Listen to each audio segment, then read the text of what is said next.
अभी भी खाड़ी देशों को ये समझ नहीं आ रहा है कि अमेरिका और इजराइल के दबाव के चलते अगर उन्होंने अपने यहाँ मौजूद अमेरिकी बेसेस का इस्तेमाल ईरान के खिलाफ होने दिया तो अंजाम ये होगा जो कुवैत का हो रहा है। सभी देखो, तो हो सकता है कि कुछ कुछ उनमें आशावादी होंगे, कुछ सोच रहे होंगे कि शायद हम बच जाए, शायद ईरान पीछे हट जाए। लेकिन जिस तरीके से ईरान उनको तबाह कर रहा है, लेकिन अमेरिका को जिस तरीके से पीछे घेटा हुआ, पीछे धकेला हुआ है, तो ईरान ज़्यादा पावरफुल है।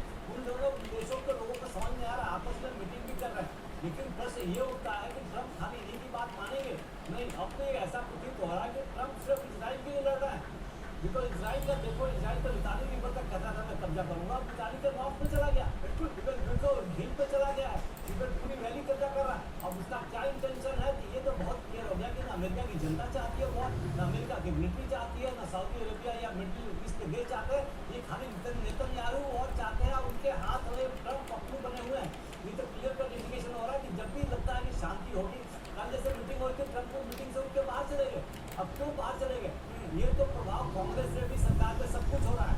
अब ये लगता है जब तक नेतन्याहू नहीं थकेंगे, जब तक उनका मकसद पूरा नहीं होगा, ये वॉर पूरी तरह से रुक नहीं सकता।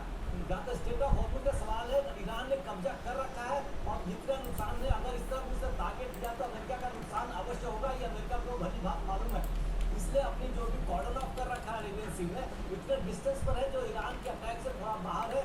इसके अलावा ये भी है कि जो उनका अटैक्स आएंगे उनको न्यूट्रलाइज कर सकते हैं। लेकिन सर कुवैत को कौन बचाएगा? कुवैत ईरान से सिर्फ 23 किलोमीटर दूर है। क्षेत्रफल की बात करें तो 92-93 कुवैत समा जाएंगे ईरान में। ईरान इतना बड़ा है, अगर ईरान पर इस तरह से हमले कुवैत पर शुरू किए तो फिर उसका अंजाम क्या हो? अभी देखिए, इराक ने भी एक बार अटैक किया था ईरान कब्जा करने के चक्कर में कुवैत को। कुवैत तो बहुत छोटा देश है और वो भी मतलब कि एक राजा है, मतलब जो कंट्रोल करता है, सुल्तान है। तो ये तो कुवैत को समझ में आना चाहिए। लेकिन कुवैत की बात अगर अमेरिका माने तब कुवैत की सबसे बड़ी तबाही होगी। लेकिन जहाँ तक हमने पहले देखा था कि ईरान नहीं टारगेट करना चाहता था कि इन देशों के इंफ्रास्ट्रक्चर बर्बाद हो या ऑयल या जहाँ पानी का डिसैलिनेशन प्लांट है वो डिस्ट्रॉय हो। अगर ये लोग ज़्यादा प्रभाव नहीं डाल पाएंगे, ट्रंप को दबा नहीं पाएंगे, तो हो सकता है कि ईरान का दूसरा अटैक हो डिसैलिनेशन प्लांट्स, जो कि वाटर का 90% फ्यूल को सप्लाई करता है। ये बहुत मजबूर हो जाएगा ये। लेकिन ये समय कैसा लग रहा है, क्यों हो रहा है, ये लोग इकट्ठा क्यों नहीं हो पा रहे?